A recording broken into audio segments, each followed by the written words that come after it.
Magandang hapon mga ka-happy hour. Narito ang mga balita para sa MBC TV Network News Update, 5 PM edition. Copycat mass shooting sa isang paaralan sa Leyte, napigilan ng awtoridad.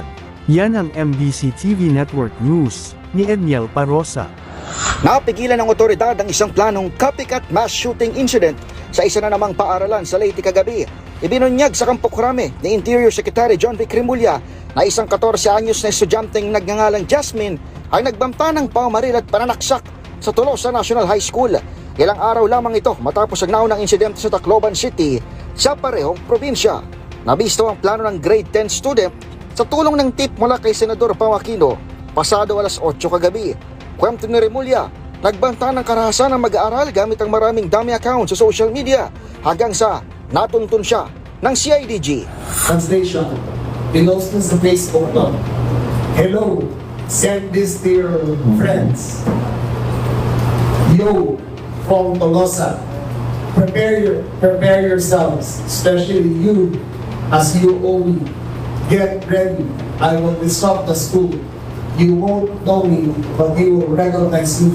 Pero nang siyasatin, wala namang access sa baril ang bata, maging ang kanyang mga magulang. Posible umanong na-impluwensyahan ng pamamaril sa Tacloban si Jasmine, dahilan para tawagin ito ng kalihim bilang copycat attempt.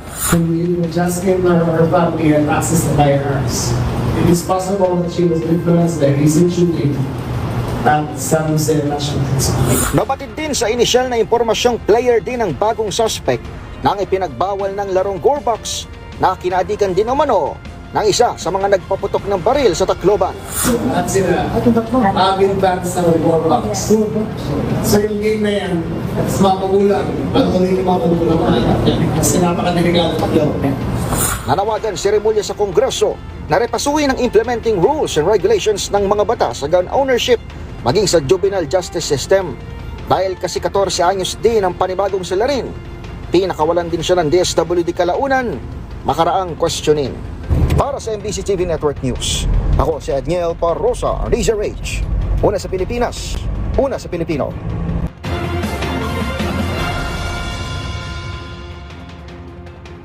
Samantala, sa Metro Manila ngayon, higit 3 milyong punla, itatanim sa para sa luntiang bukas. Humigit kumulang 3 milyong punla ng samot-saring punong kahoy ang itatanim ngayong araw, sa 1,642 syudad at munisipalidad para sa Arbor Day 2026. Target na mataniman ang higit 1,500 ektaryang lupa sa araw na ito.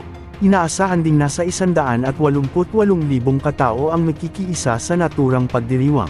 May temang luntiang bukas, gaganapin ang flagship celebration ng Arbor Day sa Padre Burgos, Maynila, sa pamamagitan ng Proclamation No. 643 at Republic Act No. 10176. Formal na itinatag ang Arbor Day upang hikayatin ang pagtatanim ng puno para sa climate resilience, ecosystem restoration, at biodiversity and protection. Ating alamin ang mga latest update mamayang alas 5:30 ng hapon, sa programang Metro Manila Ngayon, Afternoon Edition. At yan ang mga balita para sa MBC TV Network News Update, 5 PM edition.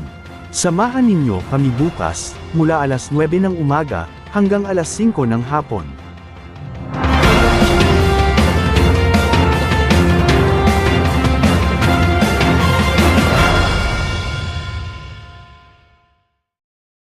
Mga ka-happy hour, kung gusto mong manood ang mga balita sa MBC TV Network News Update, mag-subscribe sa aming YouTube channel, i-like ang aming Facebook page, at i-follow sa aming TikTok account.